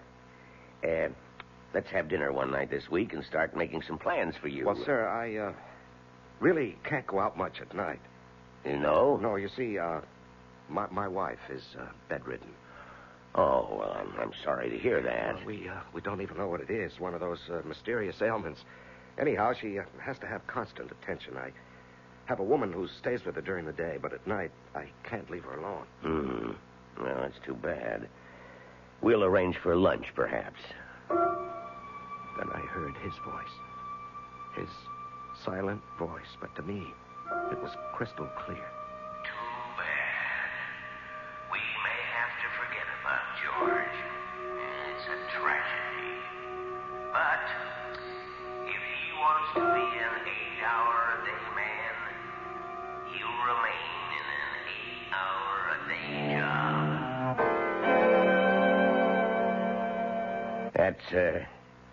That's all for now, George. I just wanted to let you know how pleased I am with your work. And the other partners are, too. Well, thank you, sir. Hi, Dad. Your secretary said you were busy, but I'll only be a minute. Well, hello. Who is this? This is one of our new young attorneys, George Wesley Sanderson, and my daughter, Sally. How do you do? George Wesley Sanderson. Even sounds like a great lawyer. Now, dear, save that ravishing smile for where it'll do you some good.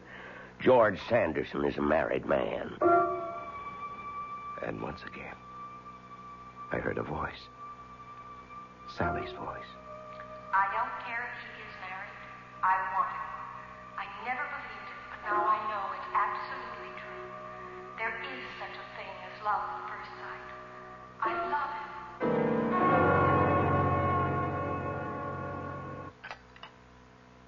Thank you, dear. But I don't want any more.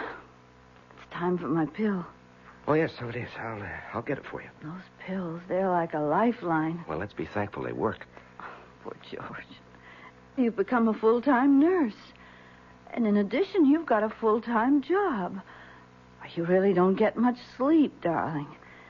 You have to set an alarm every 2 hours to give me my pill. Darling, we stood up together and we took a vow for richer, for poorer, for better, for worse, in sickness and health. Till death do us part. Let's change the subject, huh? Okay. Well, how'd it go at work today? Oh, everybody flipped for the way I handled the Hollingsworth case. Oh, will it mean a promotion? Well, maybe, but more important is the additional money. Oh, George. Now what?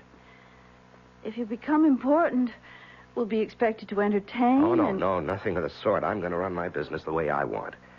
I intend to do my work during the day, in the office. I don't have to socialize with people. Merit, ability, that's what should count.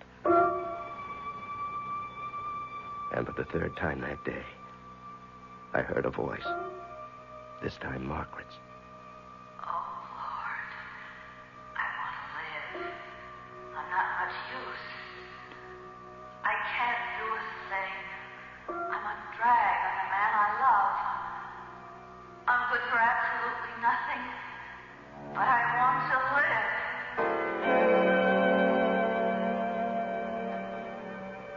And we have a clear precedent here.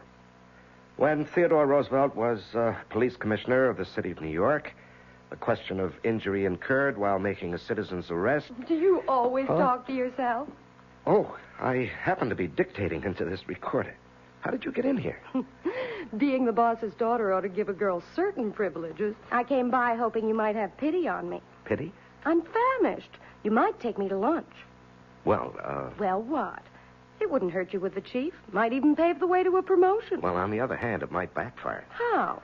Well, how does your father regard married male employees who take his daughter to lunch? I don't know. It's never happened before. As you legal types might say, there are no precedents. Come on. Take a chance. Live dangerously.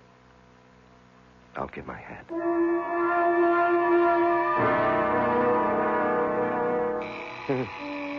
Oh. Darling, I'm sorry. I need my pill. No, it's okay. It's okay, darling. Here you are, dear. Thank you. There.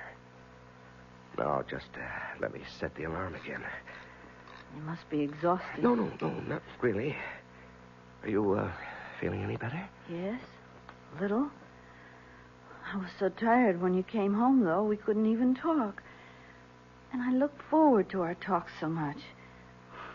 Anything interesting happen today? No, just a lot of routine. What did you have for lunch? Lunch? Lunch. Let's see. I just had a sandwich at the desk. Oh, George, you should go out. No, dear. No, I shouldn't.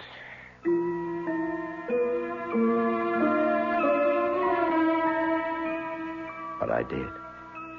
She would drop by 2-3 times a week. And it just became, well, a thing we did. We were friends, that's all. I knew she was in love with me, but I was discovering something else. Something very unsettling, very disturbing. I was falling in love with her, too. I tried to fight it. How about right here? Okay. There. Well, now that we've scared away every fish between here and Europe...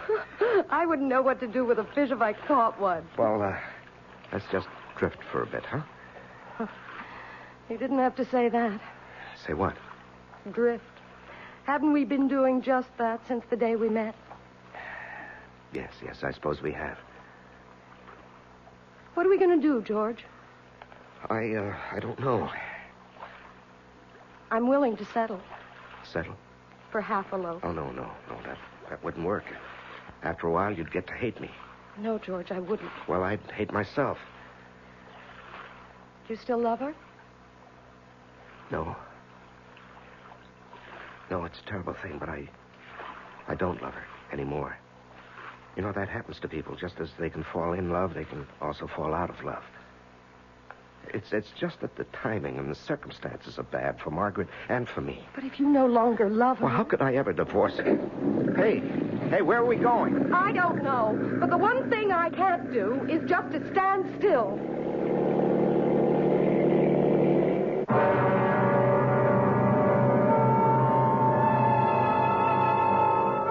Nothing and no one in this world ever really stands still. Wheels are always turning. Gears are shifting. Minds are changing. Perhaps slowly, imperceptibly, subtly. Even a marriage vow contains the seeds of its own dissolution. For it says, "Until death do us part." We'll be back shortly with Act 2. Thank you. More than 75,000 letters, and they're still coming in. I am High Brown, producer of Radio Mystery Theater. You've said such beautiful things, like bravo, bravo, bravo, a breath of fresh air, and superb production. I love you. But there's one problem. So many of you ask questions, it's going to take weeks sorting through all that mail to give you an answer.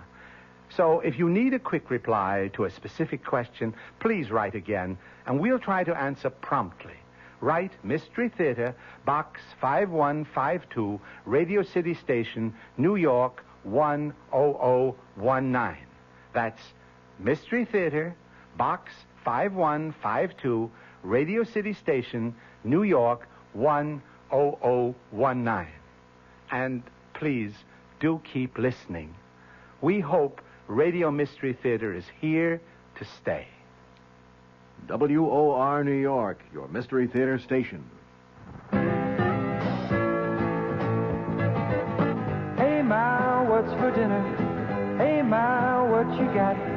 Hey, Ma, will it be much longer? My hunger's getting stronger and I can't wait.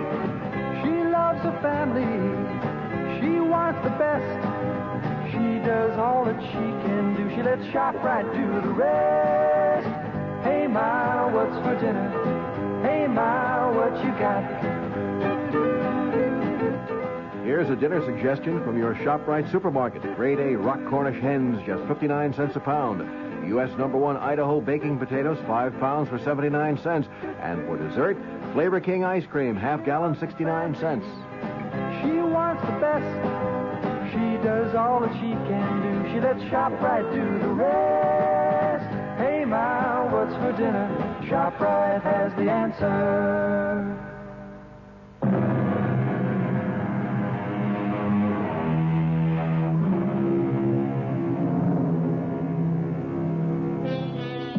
George Wesley Sanderson is in a motorboat just off Long Island on a beautiful day with a beautiful woman who loves him. And to make it perfect, he also loves her. However, there's a complication.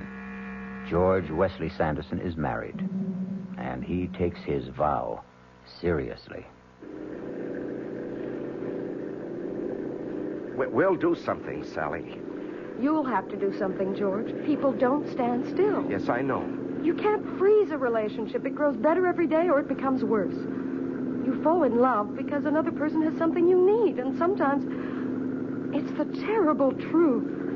When that person loses what attracted you in the first place, love also goes with it. I know. So many people can't face up to it. They're unable to end a thing that really no longer exists. I love you, Sally.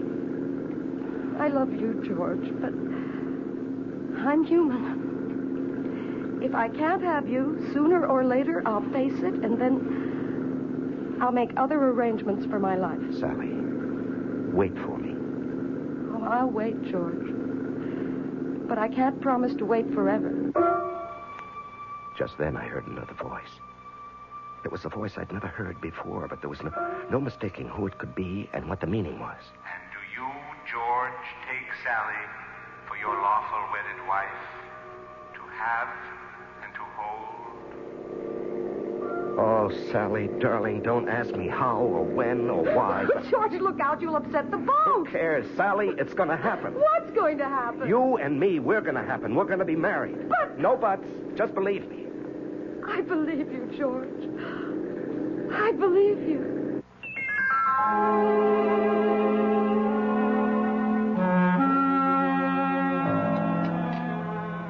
That was good. I was so hungry. Oh, Margaret, that's a good sign.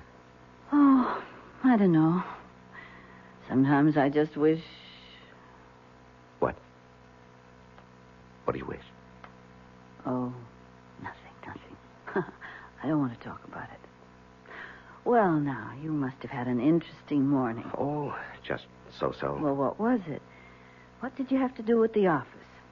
You never did tell me. No, I didn't. Well, we had to take a deposition. Oh? And we just spent the morning listening to witnesses. And, Margaret? What? Oh, dear, what is it, George?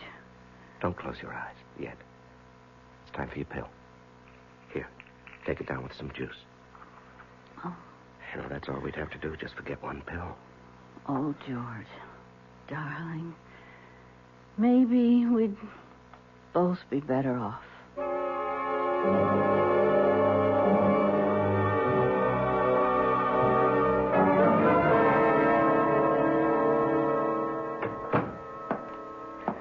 Good morning, George. Good morning, sir. Sit down. Thank you. Now, George, I want you to go to Washington. I know you have personal problems. Yes, sir. I want you to argue the Stillwell case before the Court of Appeals. Well, sir, You can win this case for us. You're a natural.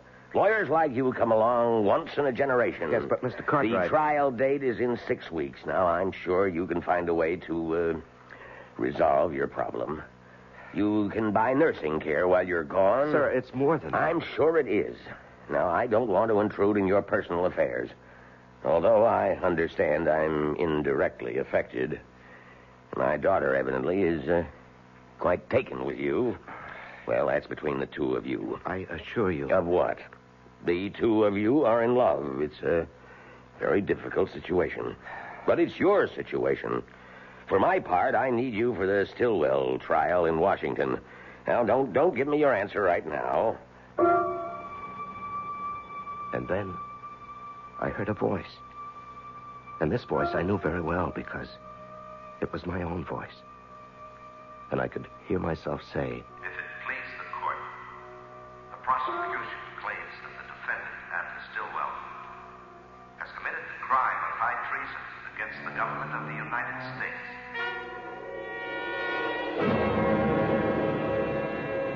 George? George! Oh, what? Well, that's what I want to ask you. What happened? You turned pale. Is everything all right? Oh, yes, sir. Yes, sir, everything's fine. Just fine. I believe that I will be able to plead the Stillwell case after all.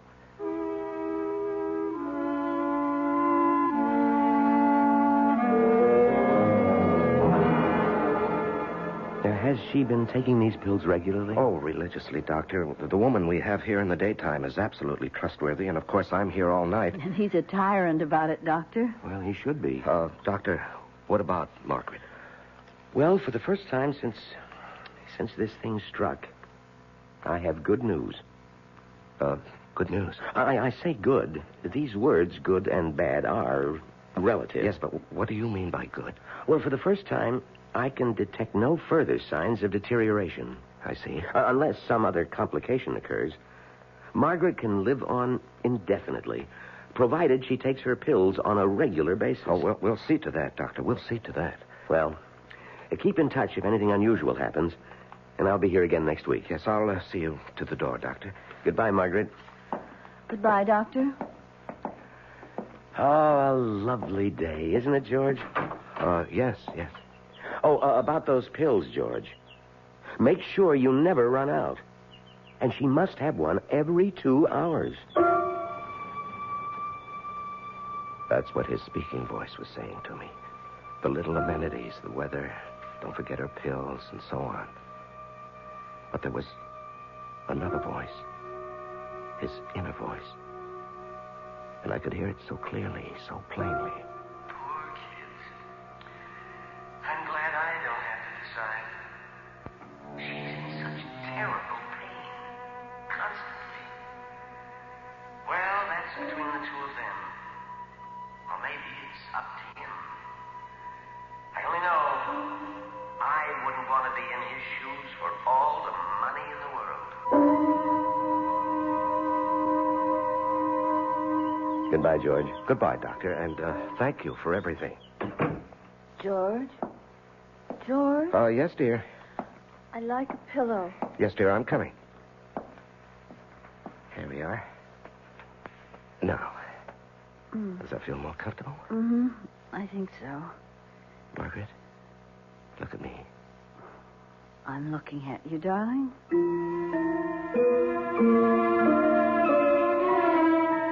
I wanted to hear her voice. Not her speaking voice, but her thinking voice, her feeling voice, the way I'd heard it once before. But this ability, this gift, this talent, call it what you will, doesn't work at my command. It comes and goes of its own accord. I wanted to know how she felt, what she really wished for. If a certain decision was to be made, I wanted her to share in it, but try as I might, I simply couldn't hear her inner voice. And I knew that the decision, one way or another, would have to be mine. All mine, mine alone. I'm looking at you, darling. Margaret, are you in pain? Oh, doesn't matter, really. The pill takes care of it. Oh, it's such a miraculous pill. It takes care of everything. Oh, I think I'd better sleep for a while, George. I just want to sleep. Margaret, what do you mean? Please tell me, what do you mean by sleep? Margaret? Oh, yeah, I'll get that. Hello? George? Oh, yes, Mr. Cartwright. Can you arrange to fly to Washington a week from Friday? A week from Friday? Yes, for a pre-trial on the Stillwell case. Well, sir, I hadn't expected to... Well, you told me just yesterday in the office that you'd handle it. Well, yes, sir, but that was because I thought I had 6 more weeks. Well, you do. This'll just involve you down there for a day or two this time. I understand. I'll have Miss Gordon book your flight. Well, a week from Friday, that's about 10 days, isn't it? Yeah, well, we'll have all the papers for you at the office tomorrow. And I'm taking you off everything else. Just remember, we want this case. Yes, sir. Goodbye, George. Goodbye, sir. George? Oh, darling, I thought you were asleep. The ringing of the phone woke me. I thought it was the alarm for my pill. Oh, no, we still have another hour for that. Now, what's supposed to happen a week from Friday? Just a lunch date with Mr. Cartwright and a client. He must like you a lot, doesn't he? Well, I'm not really a bad lawyer. Oh, George. I wish I could be of help to you. I wish there was something I could do.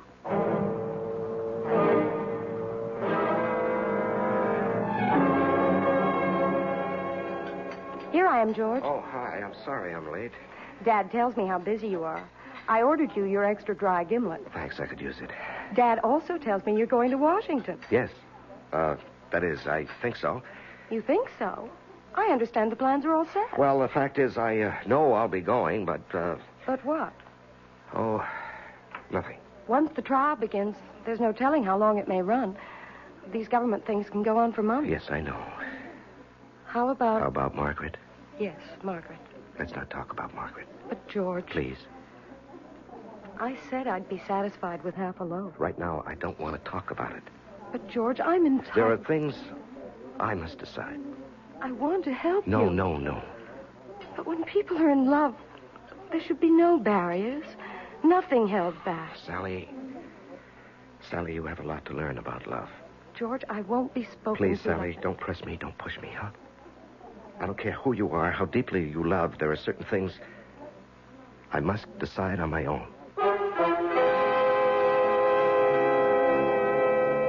George Wesley Sanderson is faced with a decision. And it's a decision a man doesn't make lightly, nor does he make it every day. Because what George must decide is whether or not to kill his wife. We shall return shortly with Act 3. Ever had a tall, frosty glass of Amplitude? Well, if your beer is Budweiser, you've had it often. Amplitude is a fancy word for the entire taste phenomenon, the total experience of flavor. Next time you take a healthy swallow of Bud, watch what happens. Think about the sensations you're experiencing. Notice how the flavor of Bud comes on nice and easy. Not too strong, not too quick, just right. Notice the clean, crisp togetherness of Bud's taste. Everything in perfect balance, with no single element jumping out at you. And there'll be no aftertaste either, no hanging on. And you'll be refreshed and ready for another glassful. Actually, Bud drinkers have been experiencing Amplitude for years, but they never phrase it that way. They just say Budweiser, and that says it all. Anheuser-Busch, St. Louis. WOR New York, your station for the Mystery Theater. Vacancy decontrol in New York. You've heard about it, haven't you? Tonight you'll hear more about it on WOR, on the Wingate News Digest, 10 o'clock. I'm going to take a microphone and talk to a man who rents apartments. He's a real estate agent. And oddly enough, he is very much on the side of tenants. He says you can take an apartment that had been rented for $250, you move out, and if you can get it, fine. You've got $500 a month. What's it doing? Driving young people, old people, out of the city, he says. That has got to be repealed.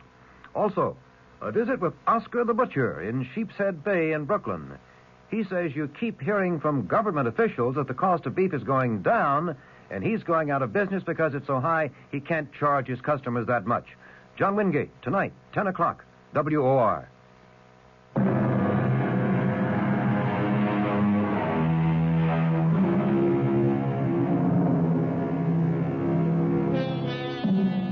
It is 1 minute before 2 in the morning in the apartment of George Wesley Sanderson. An alarm clock is set to go off exactly on the hour. It must awaken George so that he can give his wife, Margaret, a pill. A pill she takes every 2 hours. Without her regular pill, Margaret will die. George? George, wake up. George? Wait a minute. Wait a minute. Oh, I was afraid for a minute that the clock wouldn't wake you. Yes, I'm sorry. I was sleeping pretty soundly. Poor George, you never get any No, rest. it's all right. It's all right. Here, darling, take your pill. Oh. Thank you, darling. Thank you. And now go back to sleep. Well, I better reset the alarm. You're so good to me, George. There it is. I've set it for 4. Good night, darling. Good night. I turned to look at her. Her eyes were closed. She was only 28, but her face was lined. Her skin was drawn and flushed, and she looked old. Old. Where was the pert, vivacious Margaret who only a few months before had been bursting with life. Wasn't she as good or as bad as dead already? Wasn't it a mercy to end her suffering? Wasn't her living merely a sham and a pretense? Suppose I would somehow forget to give her the next pill. What would I be ending? And then once again I heard the voices. But these were voices from the past. The recent past. This firm could use a crackerjack criminal lawyer. I love you, George. I love you. We have plans for you. I'll wait for you, darling. But I can't promise to wait forever. We're all pleased with your work. Why hold on to a relationship that no longer exists? I can't do a thing. I'm absolutely useless. But I want to live. I want to live. George? George, the alarm. George, wake up. George, it's time for my pill. George, wake up. You must wake up. George?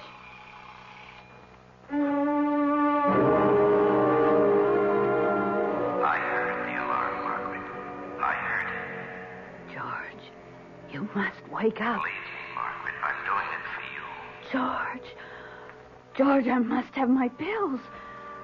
George, wake up. Oh, believe me, Margaret. Please believe me. It isn't Sally or the job. I admit they both tempt me, but I don't want to see you suffer anymore.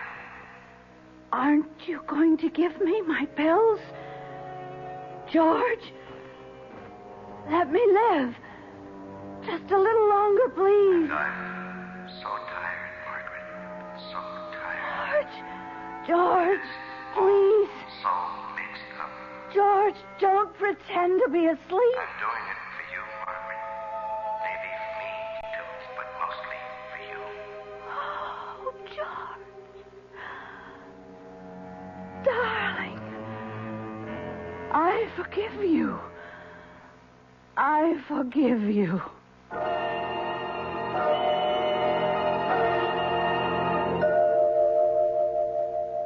Sit down, George. Sit down.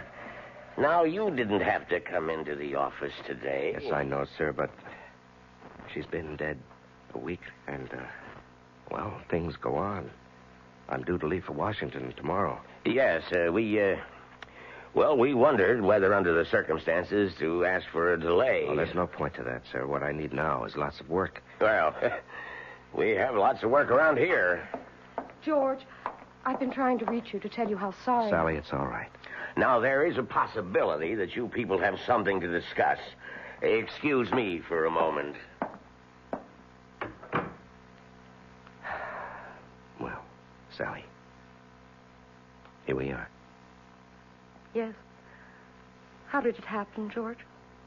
Oh, it's something that could have happened at any time. She just fell asleep and she didn't wake up.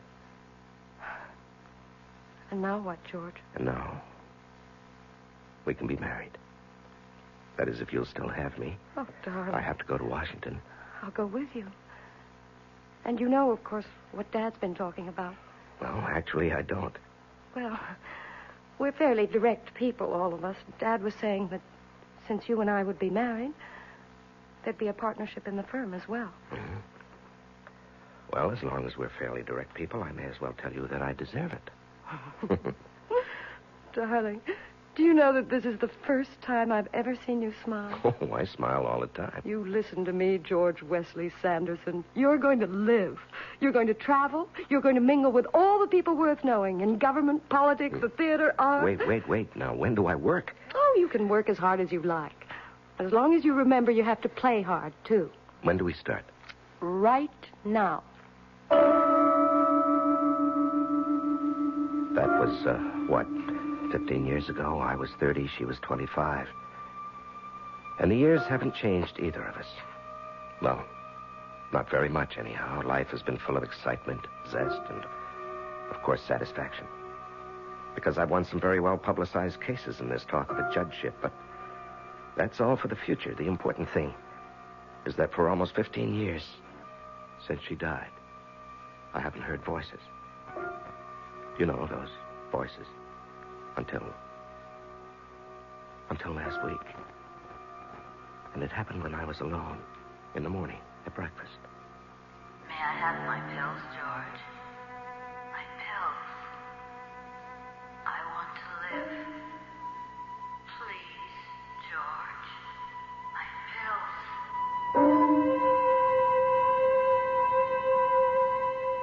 And I've kept hearing them. I don't know what to make of it because, after all, she did say she's forgiven me. Why should I hear her now? Why? I don't understand it. Why now?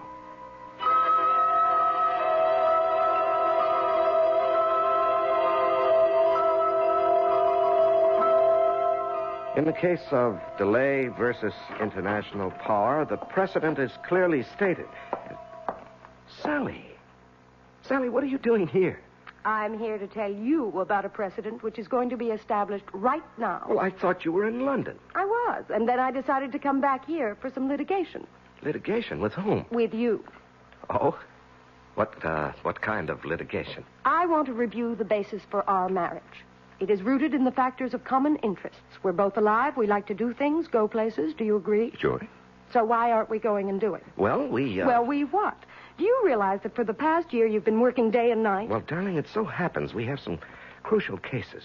Do you want our relationship to change permanently? Do you want us to drift apart? Do you know you're a nut? Darling, a long time ago we talked about this.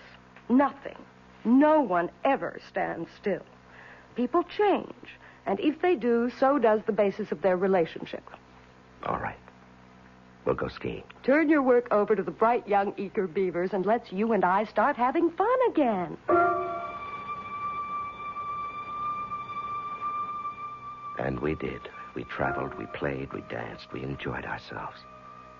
And I even managed to get some good work done, too. We were never so happy. There was, of course, one small, dark cloud for me.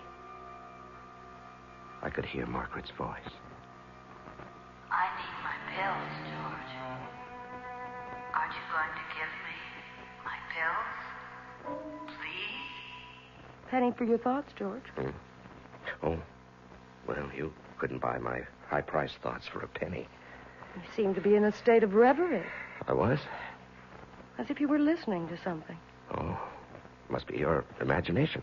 Why, as if you were listening to voices. Voices? Are you sure you're all right? Positively spooky. Spooky? Here in our apartment in the bright sunlight? Oh, no, you've got to look for your spooks in the dead of night. Well, I know what we both need. All right, tell me. A good, hard hour of tennis. Oh, now, darling, I have to be at the office. You don't have to be anywhere except with me. Okay. You're on. For 1 hour.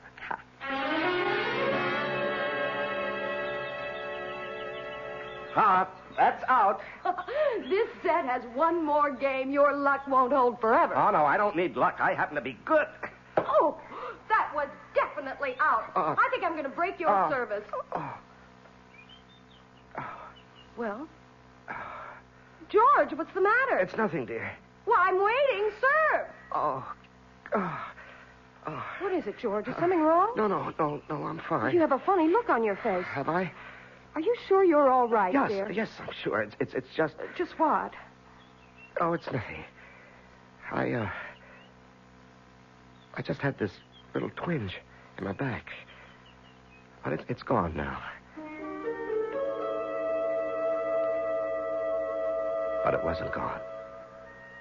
It wasn't much, but it didn't go away. And so that afternoon, instead of going to the office, I went to the doctor. I can't see anything. Could be a muscle strain. Try a little heat at home. If it persists, we'll give you some physiotherapy. Doctor, it's nothing serious, would you say?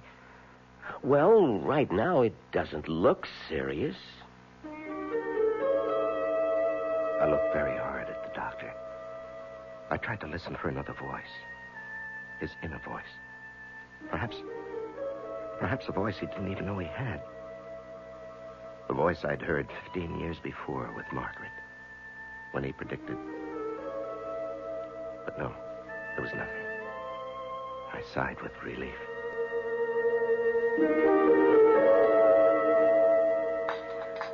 Pour me a cup of black coffee. Yeah, sure thing. How's the back this morning? Oh, fine, just fine. How about some Janet's? If you'd like. Sure your back's okay? I said so, honey. I found out you'd seen the doctor the other day. Oh, well, it was just a checkup. And the back? Oh, a twinge now and then. Oh, everybody gets a twinge now and then. Dinner tonight at the Caswells. I better call her. And then we'll try a few sets. Do you love me? I think so. I think I love you, too.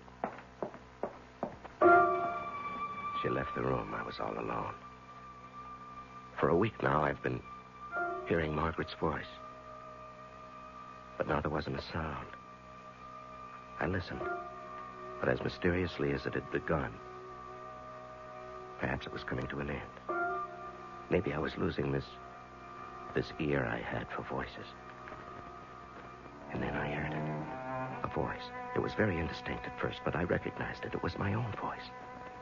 But I couldn't believe what it was saying. I didn't want to believe what it was saying. Sally. Oh, please, Sally. Sally, give me my pills. Please. Sally, I must have my pills. Sally, aren't you going to give me my pills? Sally, don't kill me. I don't want to die. Sally, my pills. George, what's wrong? Sally, it's my back. I'll call the doctor. Yes, Sally, quickly. The pain is terrible. Sally, please. You won't kill me, will you? What are you talking about? When the time comes, you won't kill me. You won't, Sally. Or will you? Will you?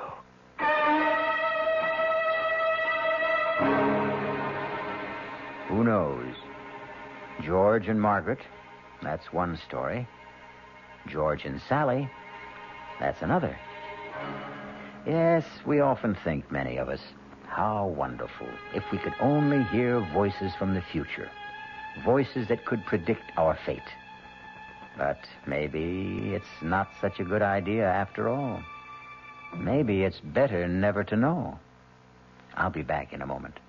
And now, with another story of mystery and intrigue, here is Commander Neville Putney to keep you in anxiety. What's this story about, Commander? Well, it concerns a middle-aged business executive named Fremont Witherton, who, after spending his entire career with the same firm, returned home one evening with his dreams suddenly shattered. Is that you, Fremont? It's me, Erica. Fremont, you look so peaked. Erica, I've been fired. That new plant manager, he's been trying to cut me out, and today he succeeded. Well, you don't need to give me that hangdog look. Just go out and get another job. I'm through, Erica. I'm 58 years old. Nobody will hire me for half the salary I've been making. My only hope is to kill the plant manager. Fremont, I hate rough stuff, but if you've decided, your Roscoe's upstairs in the trunk. You load it, and I'll warm up the getaway car. Hey, young man, how about that for a story? Well, that was a dilly, Commander, but you just can't leave us this way. How did it all come out? Time's up for now, but tune in, Bob and Ray, on WOR 3:15 to 7, and maybe you'll find out. This is WOR New York, your station for the Mystery Theater. This is Mary Helen McPhillips. I hope you'll join me tomorrow morning at 10:15 on the Martha Dean program. My guest will be John Alexander McMahon. He's president of the American Hospital Association, and we'll be talking about the cost, quality, and quantity of health care, a concern to all of us. That's tomorrow morning at 10:15.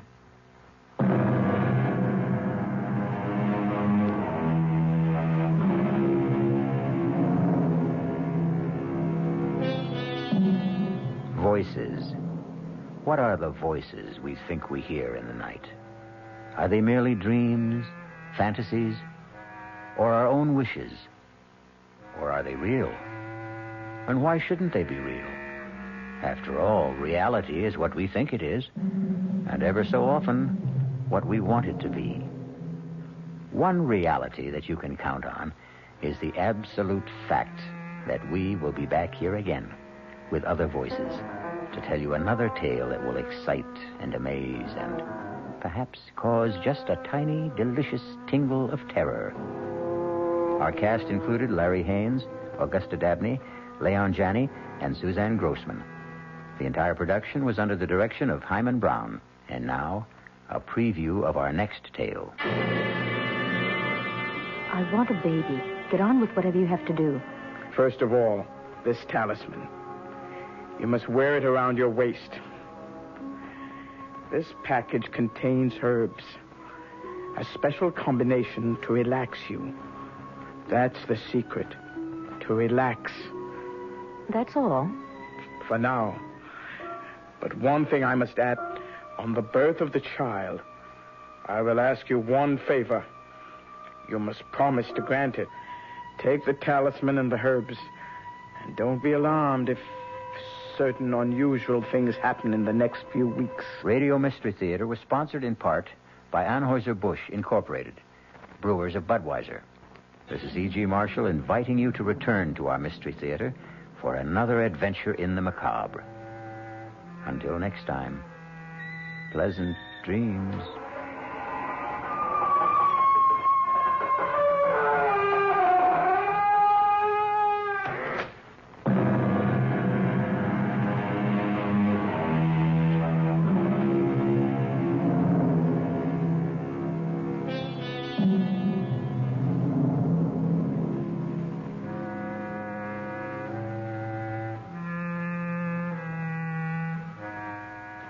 The WOR Mystery Theater was brought to you by ShopRite Supermarkets, where you get a lot more for a little less, and by Suburban Savings with offices throughout North Jersey.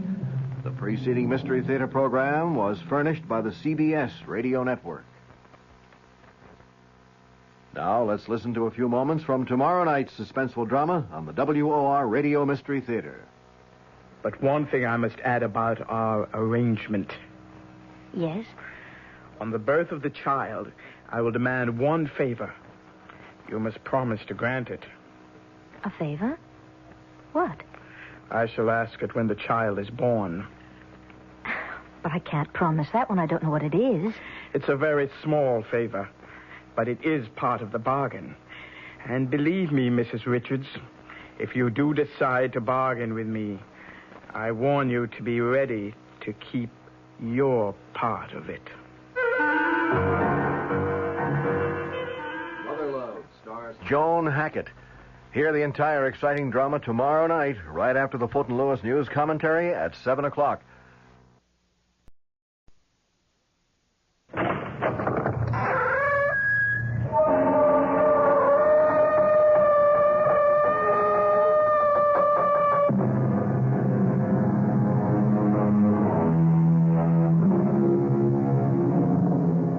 Come in.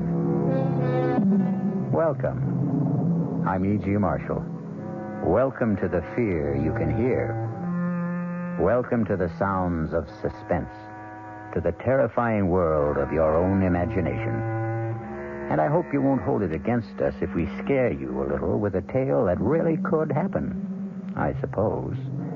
But when you hear the outcome, you'll hope it never does. Consider the case of Paula Richards, age 24, who put her future in the hands of an old fortune teller and dealer in the macabre. But one thing I must add about our arrangement. Yes? On the birth of the child, I will demand one favor. You must promise to grant it. A favor? What? I shall ask it when the child is born. But I can't promise that when I don't know what it is. It's a very small favor, but it is part of the bargain. And believe me, Mrs. Richards, if you do decide to bargain with me, I warn you to be ready to keep your part of it.